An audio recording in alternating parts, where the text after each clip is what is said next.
ಕ್ರಿಸ್ತನಲ್ಲಿ ಪ್ರೀತಿಯುಳ್ಳ ನನ್ನ ದೇವಜನರೇ, ಸಹೋದರ ಸಹೋದರಿಯರೇ, ಈ ಮತ್ತೊಂದು ಪ್ರಾರ್ಥನಾ ಅಂಶಗಳ ಕುರಿತಾಗಿ ಕರ್ತನು ಮಾತಾಡುವುದಕ್ಕೆ ಕೊಟ್ಟಂಥ ಕೃಪೆಗಾಗಿ ಆತನಿಗೆ ವಂದನೆಯನ್ನು ಸಲ್ಲಿಸ್ತೇನೆ.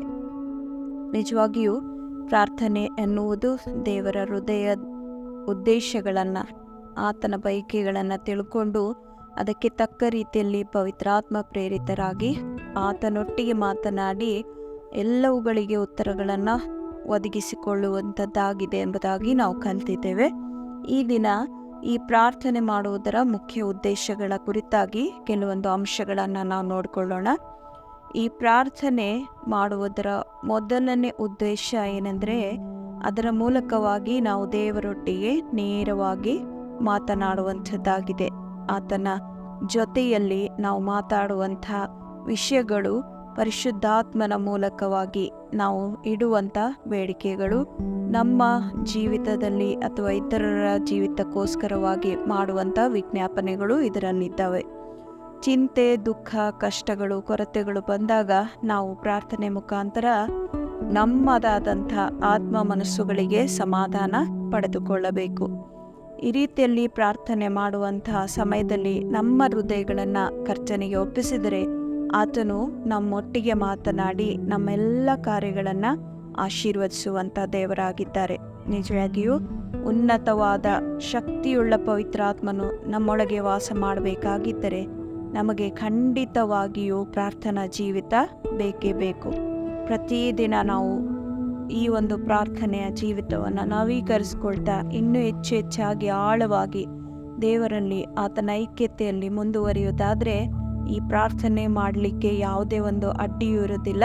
ಮತ್ತು ಅದರ ಜೊತೆಯಲ್ಲಿ ನಾವು ಪ್ರಾರ್ಥನೆಯನ್ನು ನಿರಾತಂಕವಾಗಿ ಮತ್ತು ಸರಳವಾಗಿ ನೇರವಾಗಿ ದೇವರಲ್ಲಿ ಇಡಬಹುದಾಗಿದೆ. ಇದರ ಜೊತೆಯಲ್ಲಿ ನಾವು ನೋಡ್ತೇವೆ, ಒಬ್ಬರ ಪ್ರಾರ್ಥನೆಯನ್ನು ಕೇಳುವಂಥ ದೇವರು ಅನೇಕರು ಒಗ್ಗಟ್ಟಿನಿಂದ ಏಕ ಮನಸ್ಸಿನಿಂದ ಮಾಡುವಂಥ ಪ್ರಾರ್ಥನೆಯ ಮೂಲಕವಾಗಿ ಬರುವಂಥ ಎಲ್ಲ ಶೋಧನೆಗಳನ್ನು, ಭಯಂಕರವಾದಂಥ ವಿರೋಧವನ್ನು, ಶತ್ರುವಿನ ಎಲ್ಲ ಕುತಂತ್ರಗಳನ್ನು ಒಂದು ಮನಸ್ಸಿನಿಂದ ಮುರಿಯಬಹುದೆಂಬುದಾಗಿ ನಾವು ತಿಳ್ಕೊಳ್ಳೋರಾಗಿದ್ದೇವೆ. ಇಲ್ಲಿ ಬರೀ ನಾವು ವಿಜ್ಞಾಪನೆಗಳನ್ನು ಮಾಡುವಂಥದ್ದು ಮಾತ್ರ ಅಲ್ಲ, ಇದರಲ್ಲಿ ಕರ್ತನು ನಮಗೆ ಮಾಡಿದಂಥ ಉಪಕಾರಗಳನ್ನು ಸಹ ನಾವು ಪ್ರಾರ್ಥನೆ ಮುಖಾಂತರವಾಗಿ ಸ್ಮರಿಸುವಂಥದ್ದಾಗಿದೆ. ಇದರಿಂದ ನಮಗೂ ದೇವರಿಗೂ ಒಂದು ಅನ್ಯೋನ್ಯತೆ, ನಿಕಟವಾದಂಥ ಒಂದು ಸಂಬಂಧ ಉಂಟಾಗುವಂಥದ್ದಾಗಿದೆ.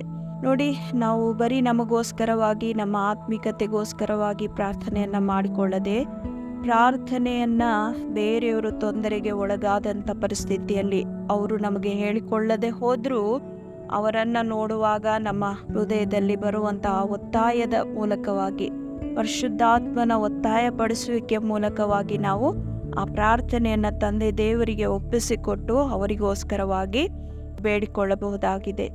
ಈ ರೀತಿಯ ಪ್ರಾರ್ಥನೆ ಜೀವಿತದಲ್ಲಿ ನಾವಿರುವಾಗ ನಮಗೆ ದೇವರಲ್ಲಿ ನಮಗೆ ಕಂಡು ಬರುವಂಥ ಪ್ರೀತಿ, ಶಾಂತಿ ಮತ್ತು ಸಮಾಧಾನ ಮತ್ತು ಸತ್ಯತೆ ಮೊದಲಾದ ಗುಣಲಕ್ಷಣಗಳು ಅವು ನಮ್ಮಲ್ಲೂ ಇಂಪಾರ್ಟ್ ಆಗುವಂಥದ್ದಾಗಿದೆ. ಅಂದರೆ ನಾವು ಸಹ ಅವುಗಳನ್ನು ಹೊಂದಿಕೊಳ್ಳುವಂಥವರಾಗಿದ್ದೇವೆ. ಇದು ಕ್ರೈಸ್ತರಾದ ನಮಗೆ ದೇವರು ಅನುಗ್ರಹಿಸಿರುವಂಥ ಒಂದು ವಿಶೇಷವಾದಂಥ ಕೃಪಾ ಸಾಧನವಾಗಿದೆ.